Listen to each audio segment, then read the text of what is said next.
मेरा नाम सनी रहमान है और मैं बांग्लादेश से हूँ। ज्यादातर लोग मुझे वीडियो ब्लॉगर और कार्टूनिस्ट के हिसाब से जानते हैं। मैं एक एक्स मुस्लिम हूँ। मैं अपने आप को इंसान बताता हूँ और मेरा धर्म इंसानियत है। मैं ज्यादातर जितना भी वीडियो अपलोड करता हूँ वो सारे बंगाली में होते हैं, क्योंकि मेरा जितना भी ऑडियंस वगैरह है सारे बांग्लादेश और कलकत्ता से हैं, यानी बांग्ला समझने वाले। ये वीडियो मैं हिंदी में इसलिए बना रहा हूँ क्योंकि ये प्रॉब्लम सिर्फ बांग्ला बोलने वालों की नहीं, पूरे हिंदुस्तान के लिए है। पूरे हिंदुस्तान को बताने के लिए मुझे ये हिंदी में बोलना पड़ रहा है। मसला ये है कि मैं काफी दिन से सोशल नेटवर्किंग साइट, फिर यूट्यूब, फिर कई सारे न्यूज पोर्टल जो है उसमें मैं देख रहा हूँ कि 3 तलाक वगैरह, मुस्लिम पर्सनल लॉ बोर्ड, इसके ऊपर बहस चल रहा है। तो सबसे मजेदार चीज मैंने ये नोटिस किया, ये जो मुस्लिम पर्सनल लॉ बोर्ड है वो ज्यादातर औरतों को घेर के ही लॉ बनाया गया है, यानी औरतों को कैसे यूज किया जाए, औरतों को कैसे हम स्लेव बना के रख सकते हैं। इंडियन कॉन्स्टिट्यूशन जो है उसमें सबसे मजेदार चीज ये है कि अगर कोई खून करता है तो उसको खूनी कहा जाता है, वो मुस्लिम हो, हिंदू हो, कोई भी रिलीजन से हो। लेकिन शादी करने जाए कोई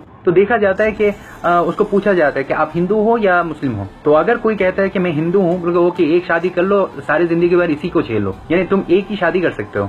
लेकिन अगर कोई मुस्लिम जाता है कि मैं शादी करना चाहता हूँ, बोलो ओके आज एक कर लो और बाकी 3 बाद में आके करके जाना। और मजे का बात यह है कि अगर कोई मुस्लिम अपने औरत को तलाक देना चाहता है, सिर्फ ये बोलने का देरी है तलाक तलाक तलाक, 3 बार तलाक बोल दिया, वो औरत गया, वो मेरा वाइफ है ही नहीं, उसको मैं जानता नहीं, और उसका जो सिक्योरिटी मनी वगैरह है वो देने का जरूरत नहीं है। लेकिन अगर कोई हिंदू अगर अपने औरत को डिवोर्स देना चाहे तो उसको लॉ के थ्रू, इंडियन कॉन्स्टिट्यूशन के थ्रू में जाना पड़ेगा। मुस्लिम पर्सनल लॉ बोर्ड जो है उसमें सिर्फ ये शादी वगैरह का मसला क्यों है, यानी सिर्फ शादी को घेर के क्यों ये लॉ बनाया गया है। शरिया लॉ अगर एस्टैब्लिश करना चाहते हो तो सारे लॉ को इंक्लूड करो ना। यानी ऐसा होना चाहिए कि एक हिंदू अगर खून करता है तो इंडियन कॉन्स्टिट्यूशन के हिसाब से उसको पनिशमेंट दिया जाए।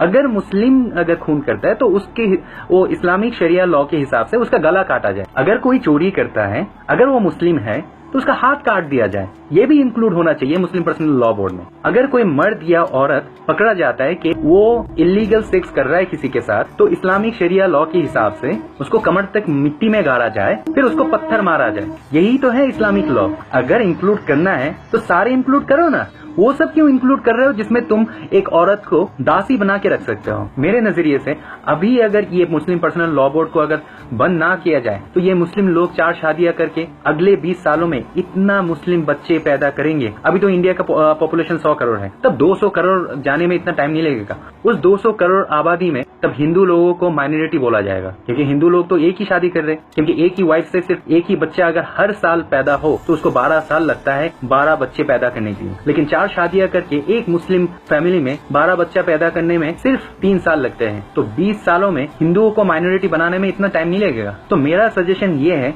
अगर शरिया लॉ अगर एस्टैब्लिश करना है तो सिर्फ औरतों को घेर के नहीं, औरतों को यूज करने के लिए नहीं, सारे शरिया लॉ मुस्लिम पर्सनल लॉ बोर्ड में शामिल करो। जैसे खून हुआ तो गला काटो, चोरी किया तो हाथ काटो, इलीगल सेक्स किया तो कमर तक उसको गाड़ के पत्थर मारो।